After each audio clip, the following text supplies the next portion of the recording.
YouTube. I'm Robbie. I'm David's cameraman. Nickname, they call me Rob the Real. Some silliness. Hey guys, we're glad to have you here. I want to thank you all for watching the videos. I want to thank you for subscribing and your comments, dude. Love your comments. We're doing something a little different here today. It's really hot. It's South Florida. It's mid 90s ish. We came down to the local boat ramp, and a little park that we have down here, and we're going to do a Q&A, so it's a little bit different. We've gotten a lot of comments from different people to ask for a little bit more in-depth on this or that or whatever.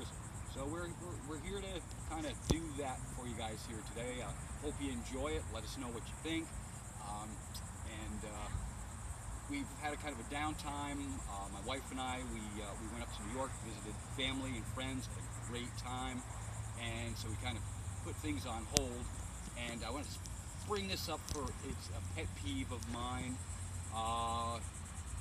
3,000 miles up and back, and I can't tell you guys, tires and bearings, oh man. The trailers that were on the side of 95 with shredded tires, they just tore their stuff up. Make sure you have good tires. Bear in mind, especially here in the South, you got the sun beating on them. Maybe you don't use it a lot, but the last thing you want to do is you want to be going on a vacation and have your tires explode on the throughway. Check your bearings. It's critical. It really is. But anyway, I want to thank you guys again for being here, and we're going to just change the format up here just a little bit, and I hope you guys enjoy it. So on that note, I say, God bless America. I want to send you on over to Doppler Dave.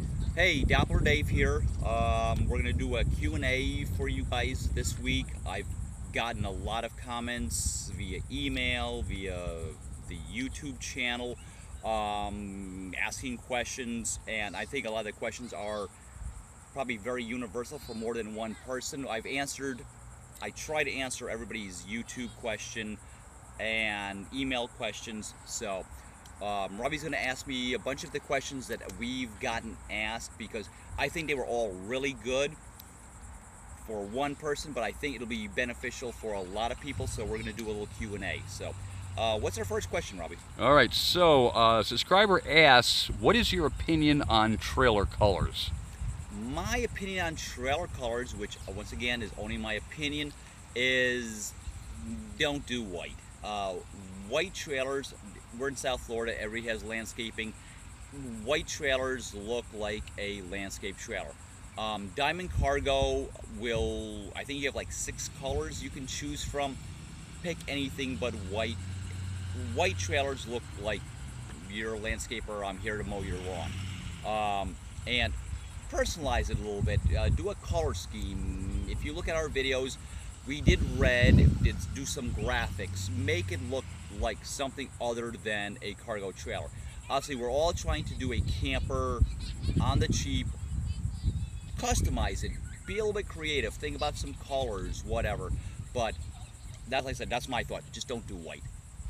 So, what's the next question? All right, next one here is, we got to throw this one out to Cargo Camper Rob.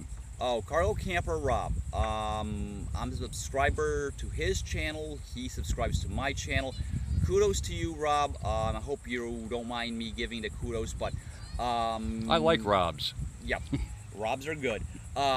He's got a dual axle diamond cargo trailer. He's doing a very custom build as well. He's doing a great job. Please like his channel, subscribe, because he's got some great information, doing a great build.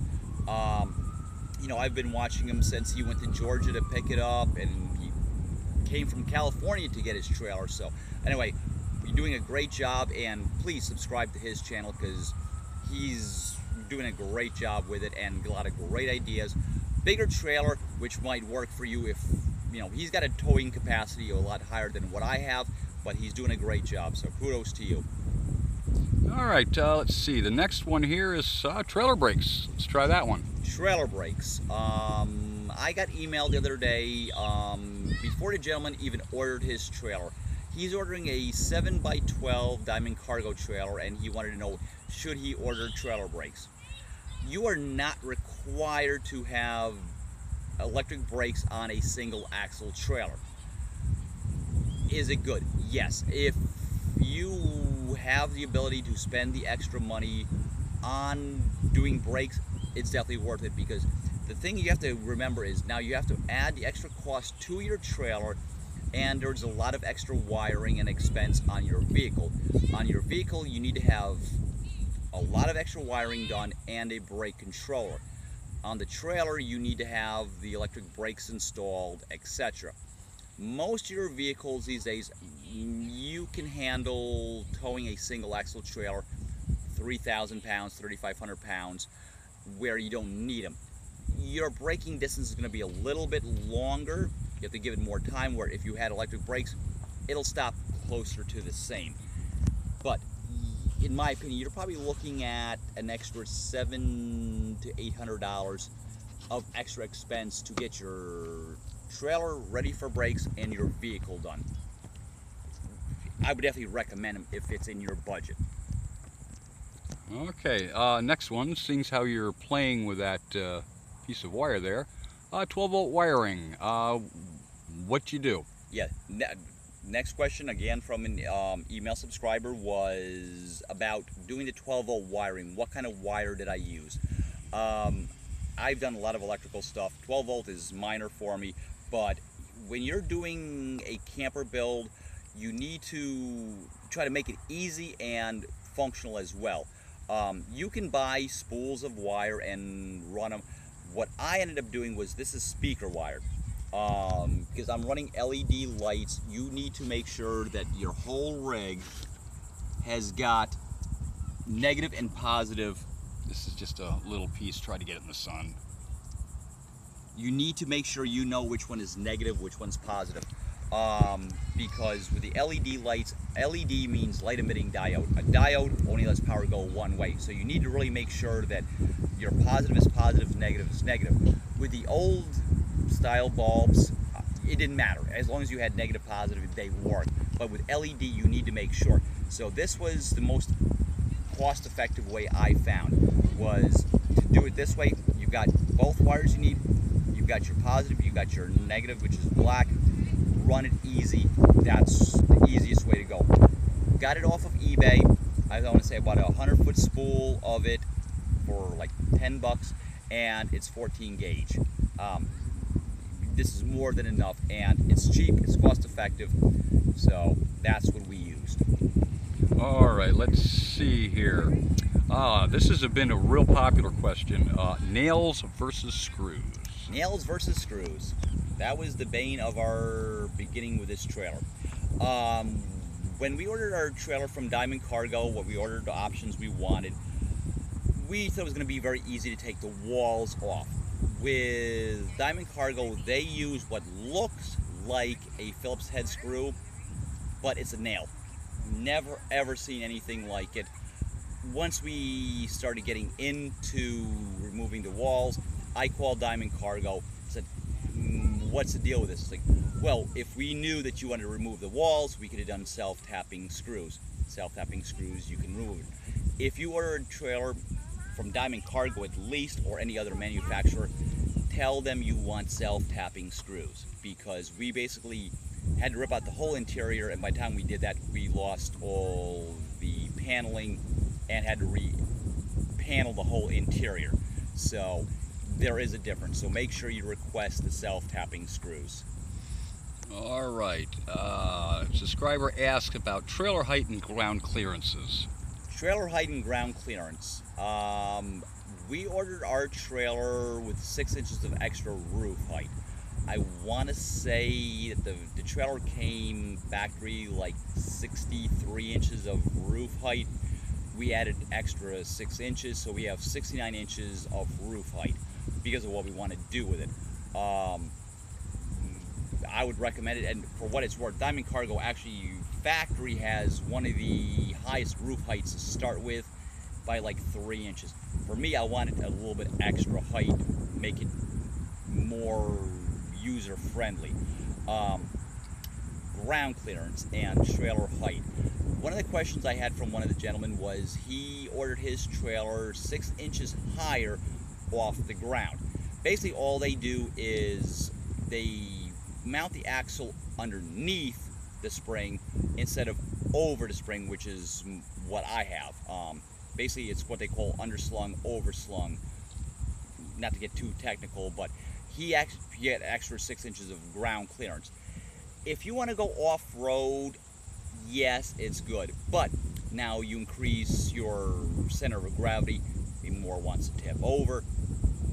It depends what you want to do with it, but it's one of those things you can do yourself very easily if you wanted to. Mine, I think we have about 11 or 12 inches of ground clearance. For me, it works.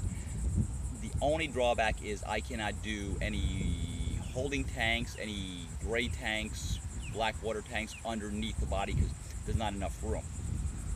For me, it wasn't a big deal. But now if you do plan on doing holding tanks underneath, then yes, you do want the extra ground clearance. I'm not sure what their cost on that option is, but plan it out before you do it so you know what your options are and what will work for you.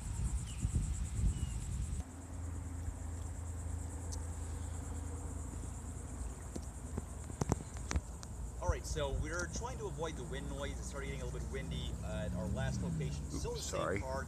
It's just a matter of trying to keep it from getting windy. So we're going to continue the Q&A, and what's your next question, Robbie? All right, DIY versus having them do it. Okay. My only experience with the whole deal is Diamond Cargo. Their list of options is limitless. It's a matter of do you want to pay them to do it or do you want to do it yourself? A lot of the stuff they will do everything for you.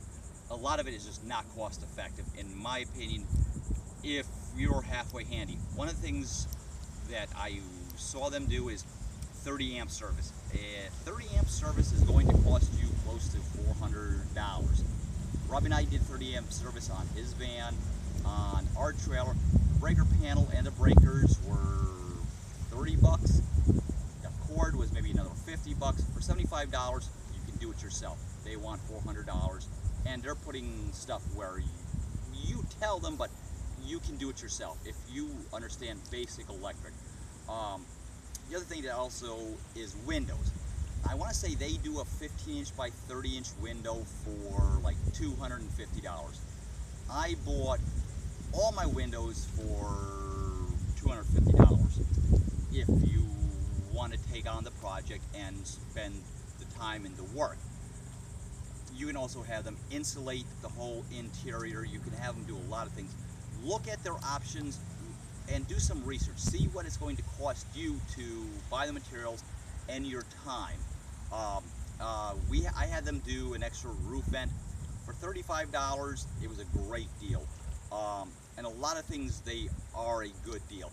They will do the rear stabilizer jacks. They will do a whole lot of different options. The roof vent, the spare tire, the extra roof height definitely was worth the money. Have them do it. Have them do the structural stuff. A lot of stuff you can go back and do yourself. So look at the options, look at what you needed to do, and do some research, see what it's going to cost you for materials and your time investment. So our next question. Let's see. Trailer height and ground clearance? Trailer height and ground clearance, yes. One of the gentlemen, he asked me about the trailer height and the ground clearance. My trailer right now, factory, has about 12 inches of ground clearance, and he wants to add ground clearance. So what he's trying to do is change the way the axle is slung. Right now, my axle is on the top side of the spring.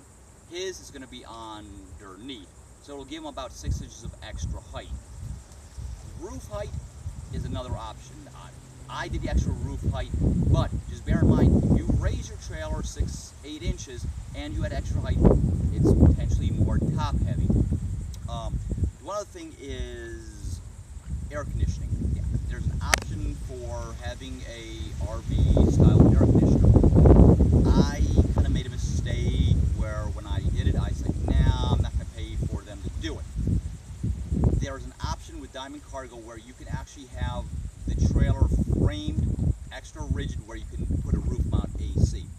I didn't go for the option and it's not going to work. That's why I'm doing a mini split. Dollar for dollar, it's about the same, but yeah, so it's like you have to think about what you want to do, and the roof mount AC reinforcement option is good if you want to actually do an RV style roof AC. So Okay.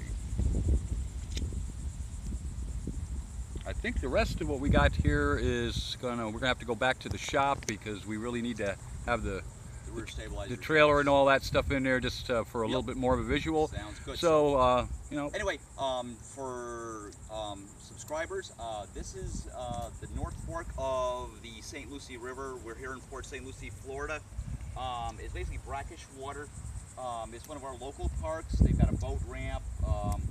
Really nice down here, and we figured it's going to be a nice backdrop for our video.